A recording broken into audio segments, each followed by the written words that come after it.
Hello friends, good afternoon. अभी दोपहर के जो हैं 2 बज रहे हैं और मिसेस लक्ष्मी ब्लॉग में आपका स्वागत है। फ्रेंड्स, आज मैं वीडियो अपने आप लोगों को ये बताने कह रही कि ये समझ में नहीं आ रहा मैं आप लोगों को कैसे क्या बताऊं, क्योंकि जिस हालत से मैं अभी गुजरी हूँ, भगवान किसी के साथ ऐसा ना करे। क्योंकि मेरे जो हस्बैंड अब इस दुनिया में नहीं है।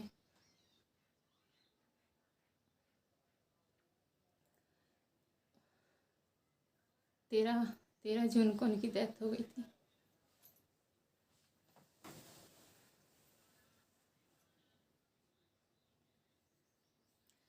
मेरे 3 बच्चे हैं और मैं यहाँ गांव में रहती हूँ। यूट्यूब पे आई थी कि चलो, शौक से नहीं आई थी, लेकिन बस आप लोगों से जुड़ी हूँ और आप सबने मुझे सपोर्ट किया, उसके लिए शुक्रिया। मैंने अपने हस्बैंड के लिए बहुत बहुत मेहनत की है, जिस और भी बहुत लोग जानते हैं, क्योंकि उस टाइम पे इतना कोरोना था। कोरोना की वजह से गांव में सब लोग कोई ना कोई किसी न किसी घर बीमार पड़े थे।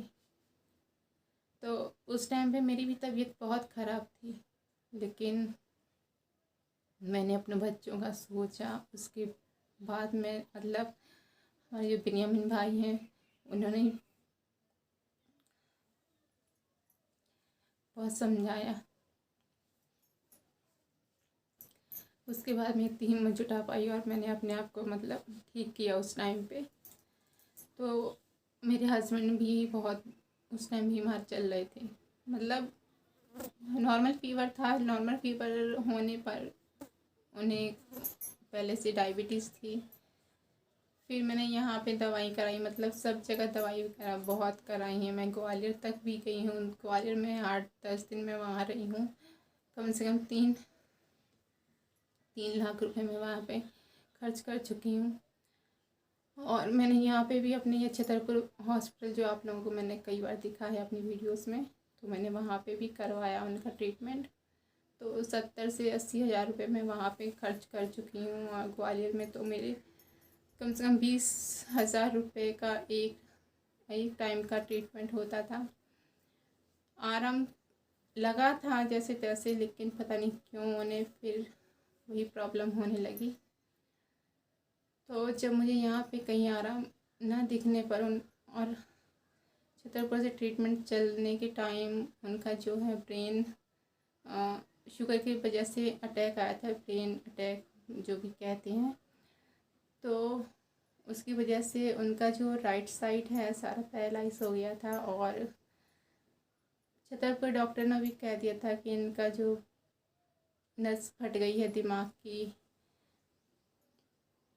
तो नस फटने की वजह से इनका जो है मरना तय है।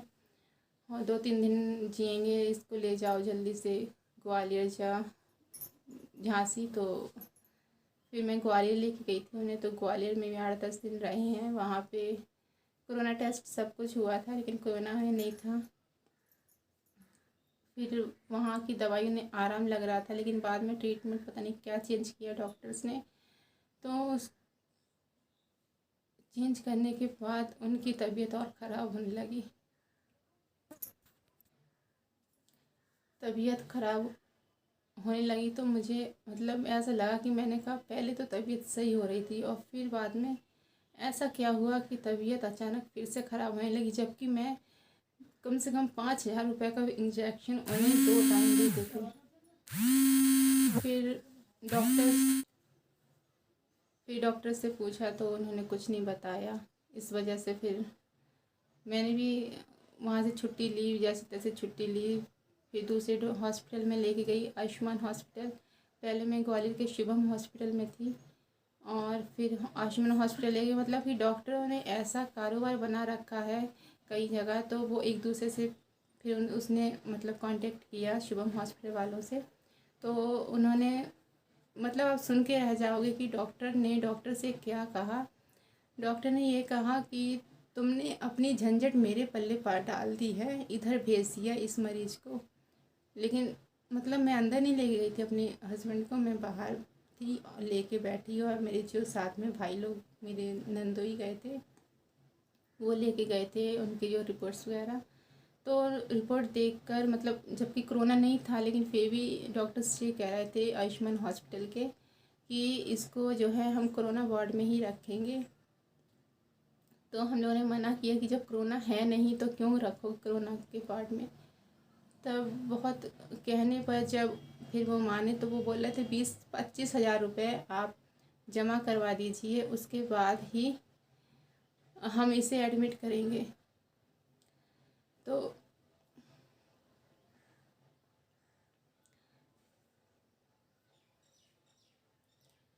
हमने वहाँ नहीं किया, क्योंकि हमें भी विश्वास नहीं था कि जब एक डॉक्टर ऐसा बोल रहा है तो वो अगर एडमिट कर भी लेता और बाद में फिर, मतलब जब शुभम हॉस्पिटल वालों से उन्होंने संपर्क किया, कांटेक्ट किया था उस डॉक्टर ने, तो डॉक्टर ने कहा था रख लो, उसे कुछ नहीं है। और वो बोला था कि जो ट्रीटमेंट वहाँ हो रहा था वहीं यहाँ पे होगा। तो हम लोगों ने फिर नहीं रखा, क्योंकि जब वही ट्रीटमेंट चलाना था और उनके जो सेहत में कोई सुधार नहीं था तो क्या करते वहाँ रख के। तो फिर मैंने वहाँ नहीं किया, तो हम लोग वापस घर ले आए। 2 दिन तक हम घर पे मतलब उन्हें रखा। फिर मैंने अपने पापा से कहा,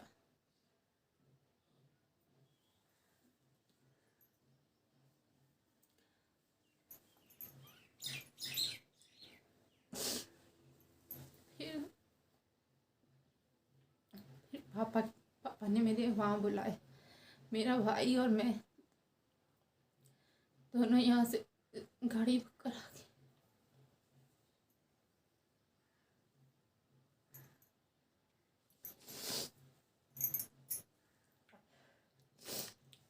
यहाँ से लेके गई।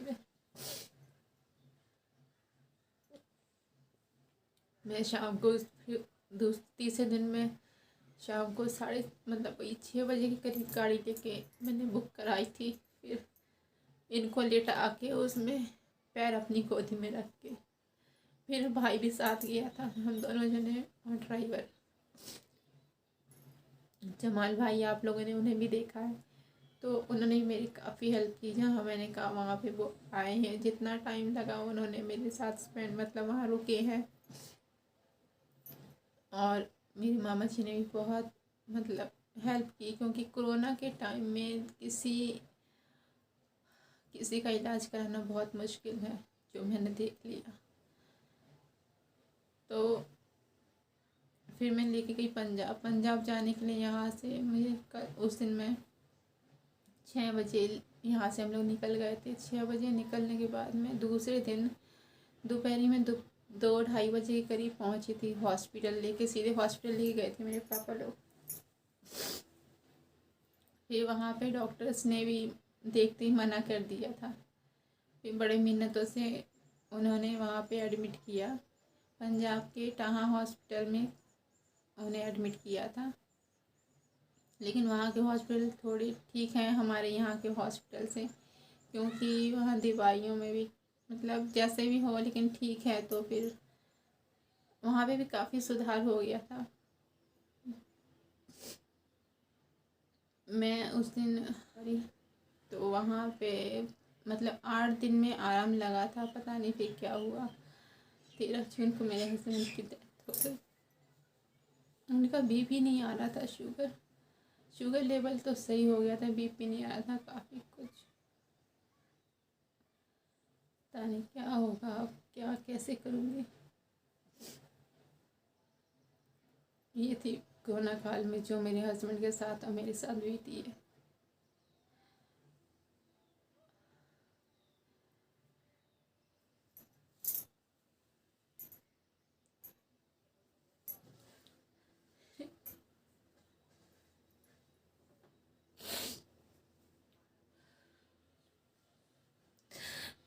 क्या क्या लिखा मेरी किस्मत में, मेरे बच्चों की किस्मत में।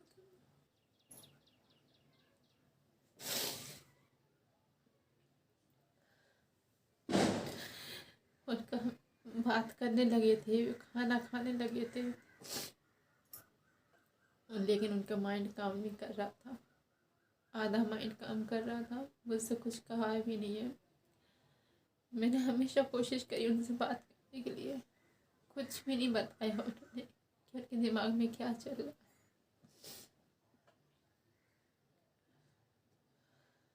मेरी मेरी एक ये फैमिली है, एक आप लोग फैमिली है। अब आपके हाथ में, आपको मेरा क्या करना है।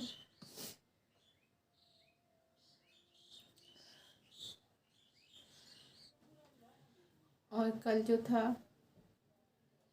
कल गए थे अस्थि विसर्जन करवाने के लिए हम लोग इलाहाबाद।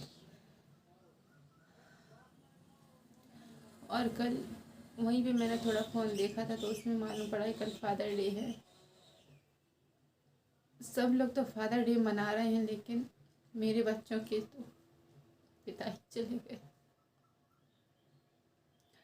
मेरी बड़ी बेटी को बहुत समझ है, मेरी बड़ी बेटी ने, लेकिन मतलब जब वो मदर डे विश कर सकती है तो फादर डे भी करना चाह रही होगी। पता नहीं क्या लिखा मेरे भगवान ने मेरे बच्चों के किस्मत में या मेरी किस्मत में।